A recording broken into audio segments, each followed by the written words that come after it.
I can give you the detail of the book. And I've got so many comments, so many comments. I've tried to reply also on that hypothesis. So, now I come next. That is genetics. I take the smallest part as in the Karm Sharir we know that is Chatusparshi. Still now, as Munishi has told, still now the scientist has not went up to in the depth up to the karmic body. They have gone to the Tejasri by the aura, Carlian theory, and they have taken photos.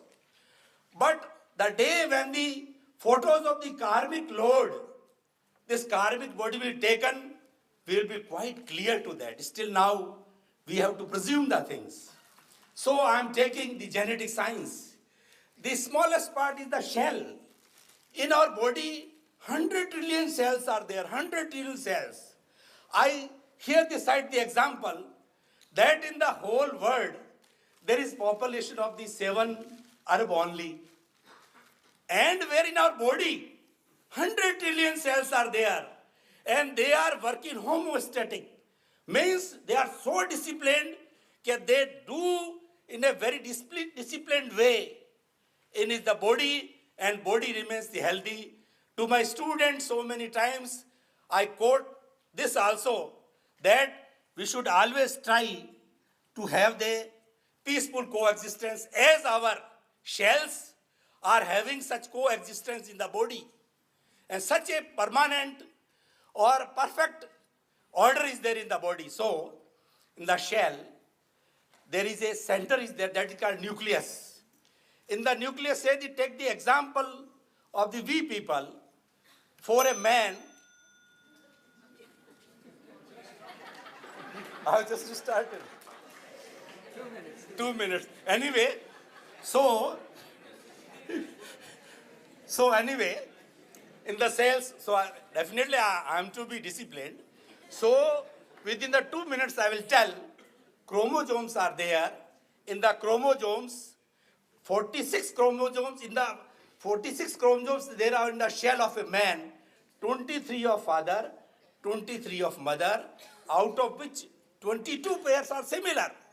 But one is from sexual point of view, X plus X and Y, you know everything. So that way, the shell contains the chromosomes. In the chromosomes, genes are there.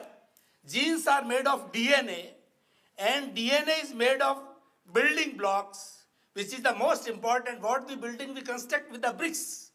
So building block is ACTTG. These are the building blocks, and wonderful thing, equality. The talk of Munishi of equality, I tell you, equality lies here. ATGC is common for all, 84 lakh you may, same genetic codes are there. But the mutations of these codes, their pairs when they change.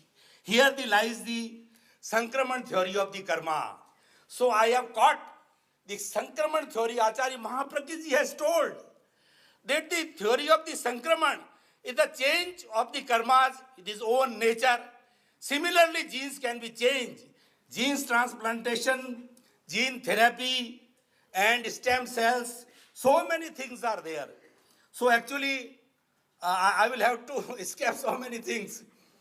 So I am coming to the comparison, very short comparison of this karma, and our genes are there, as I have told. So this starts from here, chromosome number 1, 2, 3, 4. Actually, characteristics, defined characteristics, Uttar Prakriti we know. And genetics has clearly defined. And in the mapping of the genes, every gene has been characterized. And so many researches are now going on, and every day new things are coming out of that.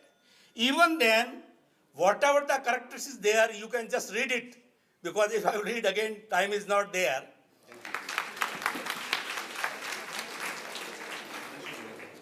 Now I invite Mr.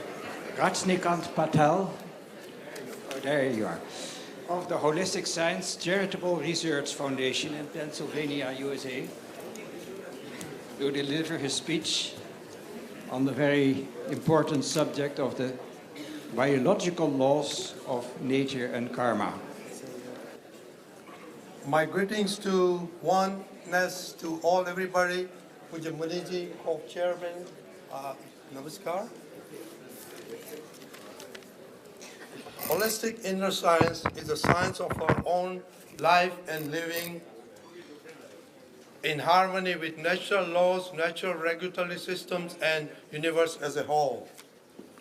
My discussion points, my time is limited. I'll try to hit just major points on what is nature, charge, discharge karma, what is my choice in discharge karma, is it possible to stop binding karmas, what is the science of Bao, and two principles of bhavanas and 9 divine conduct bhavanas. What is nature? Albert Einstein says, look into nature and then you'll understand everything much better. What is nature? It's nothing but scientific circumstantial evidence. Its function is to accumulate and disperse circumstantial evidence in a scientific way. Who feeds in the data? It is us through our bhavanas. Who gets in return? We get it. How do we get it? We get scientifically. Now we are all sitting in this auditorium. Who brought us together? Nature and its natural regulatory system. Based on what? We had a common projection or bow. I had some bow of sharing and you had the bow of listening. That is how nature brought us together. I made tea, or am I an instrument making tea? What is the correct from nature's viewpoint? I will not answer that. I'll leave that to you. Simple rule of nature, positivity gives positive result and negativity gives negative result. How many times do I ask, do we break this golden rule? Nature is always helpful to those who live in harmony with nature. Biological laws of nature, it provides needs of all living creatures. What we feed in, we get it back. Holistic scientist says, what is the innate quality of nature? It keeps everything in balance. And what is the nature of man? To imbalance everything. How many times, may I ask, in a day or in a week, do we imbalance our own body? You can answer your question yourselves. What is karma? Probably we are considering that what is happening outside my mind, speech, and body are karmas. But are they really karmas or they have effect of karmas? What is Newton's third law of motion? Karmas have two principal parts, cause and effect, or charge and discharge, like Muniji had alluded to earlier. What is the science of charge karma? One side we have the pure soul with its characteristic, other side we have a matter with its characteristic. As Chetan and matter comes together, extra special properties develop. And what are they? I am the name bearer, I am the doer, ego, along with anger, greed, pride, deceit, attachment and aversion, and prakriti as a whole. How long does this charging occur? It happens as long as I am the doer. What happens to the effect? According to the Bao, molecules are charged and stored over the various areas of pure consciousness, which is the inner computer, and is being transmitted to the outer computer, which is our natural regulatory system. I'll give you some examples of charge karma. We are all sitting in this auditorium. Is it the effect of the past karma? Yes. Now, are we charging new karma? Yes. Somebody thought, oh, I came here to pass time, or I was forced to come here. So that's blocking future learning. Somebody says, I want to learn or do something, and that's create future opportunity to learn. One gives money in donation and thinks, I do not want to give more. One has little money but have a vow to give more. In either case, nature would help in giving their desired fruits. I am a doctor. I see some other rich chartered accountant and I have a vow to become a chartered accountant. To seeing the life of a monk, I would like to be a monk. A lady is passing by a shop and sees a beautiful sari. There's nothing wrong in lady looking at the sari and appreciate beauty. But the problem is the illusion that arises, which is the charging point. There's nothing wrong in eating and enjoying the best foods and desserts. But if the taste of the food lingers on, that is charging. Conversely, if you do have a bow that you do not like certain food, then you'll be charged, and in future that will be you will be unable to like it. What is discharge karma? Our current existence in the human form is a discharge. In our past life, we are charged for a human birth, which is now discharging. The Lord does not object to any aspect of discharging, but the state of your meditation, where you are in the discharge process, is a key and is very important. That is Bhav, an inner state of being of Artha, Raudra, Dharma, and Shukla Dhyana. Somebody calls me an idiot. I say, I'm no good. My first reaction would be to show my integrity and try to find. That is Artha and Raudra Dhyana. On the second thought, if my intention, internally I rationalize, I don't know, I'm not an idiot, I'm good for something, why should I do anything, but I want to amicably resolve the solution, that's Dharma Dhyana. This is the state of Dharma Dhyana that Lord is talking about. This is the right understanding. Holistic scientist says, adjust everywhere for your own good. If you suffer, then it's your fault, so avoid clashes. Discharge karma example, how suffering or disease comes into existence. Wherever I have inflicted something in whatever forms with other living being, some or other effects will come because those atoms are evidently charged. But how does the body function? It is the subtle molecular configuration which gives ready to give results at a particular time. Then there's a disarrangement in the body and the disease comes. Now, am I helpless in my discharge? No, absolutely not, because you have your free will. Do the circumstances make you happy or unhappy? No way. It is your vision to look at the circumstances to be happy or no happy. That's why Vitrak says, by right understanding, everything can be resolved, and wrong understanding will result in unhappiness and lots of puzzles. That is why Mahavir Bhagwan taught his disciples to see benefits and positivity in every situation. Therefore, always look for a positive in the negative and convert an unfavorable situation in a favorable situation. Where do charge karmas and discharge karma happen? Charge karma happens in the middle of the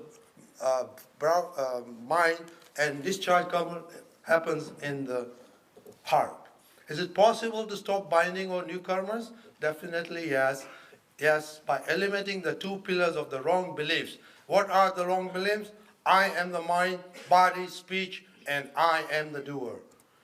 Why do not these thinkers realize and the realized ones bind karmas? This was the first question asked by Dr. Sailesh Mehta, whom you heard yesterday, and the answer given by the holistic scientists was because they have no ego.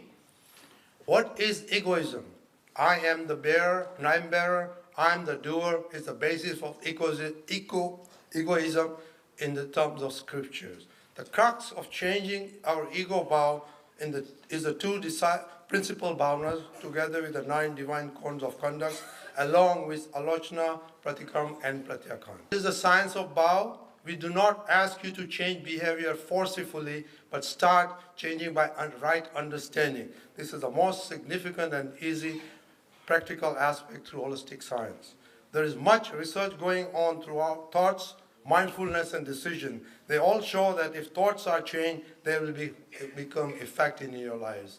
Two principal bhavnas, that my mind, speech, body not hurt any living being in the world, even to the slightest extent, and let them to be used for obliging and make others happy. I aspire to know who I am. For that, I earnestly wish to meet and experience enlightened Gnani Purush, with whose grace and guidance I can attain it. 9 divine codes of conduct, so bhavnas. This is the essentials of holy scriptures as practiced and revealed by the self-realized experience, holistic science, M. Patel. I won't go through all of them. I will just summarize that. You have to pray earnestly, not to hurt anybody's ego, or not to hurt any foundation of any religion. not to utter adverse things of any preachers, monks, or teachers, not to dislike or hate anyone, not to speak harsh language, not to have any sensuality toward any genders, not to eat excessive food and to have balanced food, not to offend or show disrespect to any living, non-living, present or absent being, and last but least, be an instrument in welfare of the world, starting with myself. My tribute to the two holistic scientists, Mr. M. Patel and Mr. Kanu Patel, and nature is nothing else but the echo of man. The whole world is the echo of one's own. It is a result of the former projection. Thank you very much for listening. Thank you very much. Thank you very much. Okay. So if Mr. Praveen Bhai Shah still happens to walk in, let him come quickly. But I hope we'll see him another time. Karma is a very important subject.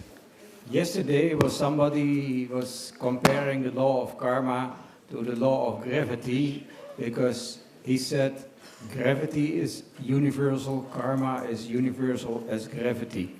But I think that karma is even more universal than gravity, because it is the ultimate law of the universe that applies to the physical universe, also to the non-physical universe. Mr. Tata referred to that, and also to ethics. And is nothing, no solar system, no universe is exempt from that universal law, and goes down to atoms and the smallest creatures. So I think in future we might spend more attention to this. I really think that the law of karma is the greatest spiritual jewel given by the East to the world at large.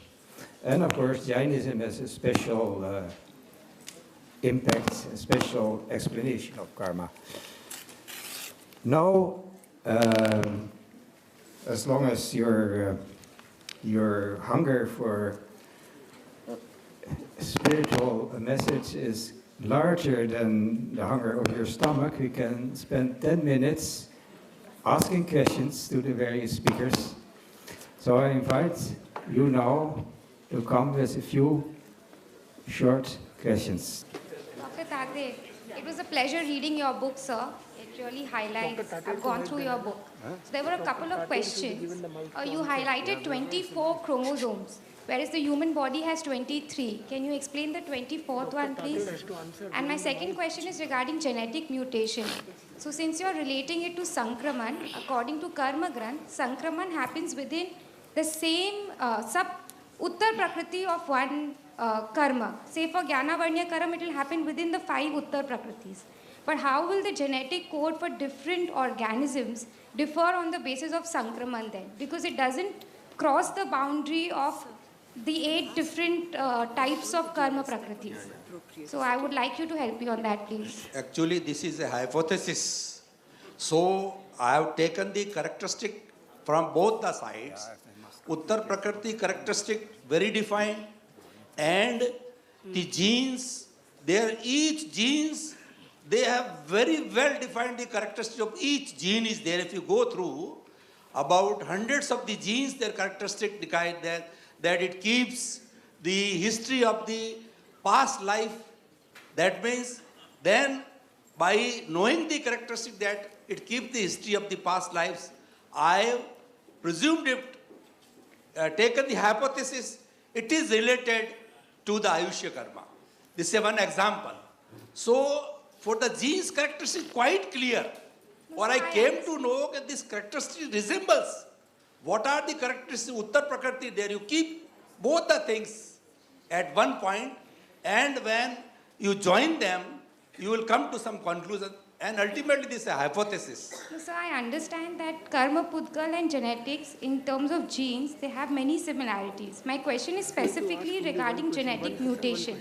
Since you are saying that genetic mutation is similar to karma sankraman, And Sankraman, according to Karma Granth, only happens within the same Prakriti's Uttar Prakriti. Yeah. So my question to you, sir, is how do different organisms have different features on the basis of genetic mutation and Sankraman?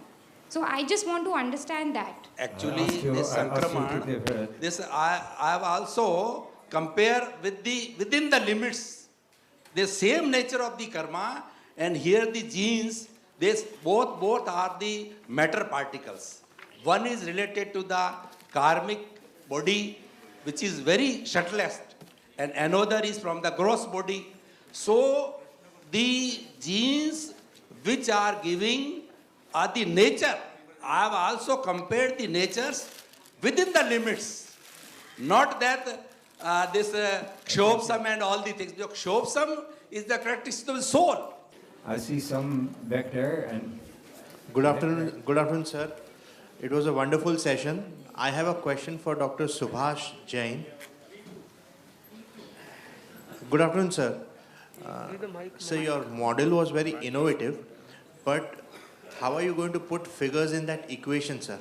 For example, Mo. How are you going to put a quantitative figure to that equation? I think if you remember my slides, I assumed because there are 28 Prakriti of Mohiniyakar. So I know if I go from first Gunasthan to second or third, fourth, the number of Uttar Prakriti will keep decreasing. So in the first Gunasthan, I lose 4 Uttar Prakriti. So that's why I computed this number. So this 86% I computed, divide 24 divided by 28. So at the end of first Gunasthan, I will have 86% karmic load. Means you are going to put figures in terms of percentage? Yeah, In the right. equation? There is, there is no way, I can't even find unit Yeah. for more. I don't know how many miles per hour or whatever unit I want to use. So there is no way I can use some units. So I have compared, I normalize these equations and I normalize my load with the load of the Nagodia G. So I have everything in normalized fashion. These are just numbers. So, thank I will you. have, so that's the advantage I have. one more question. We have 4 minutes left. I have a question to the holistic scientist. I don't know his name. Dada Shri. Holistic scientist. From A.M. Patel, who was, yeah.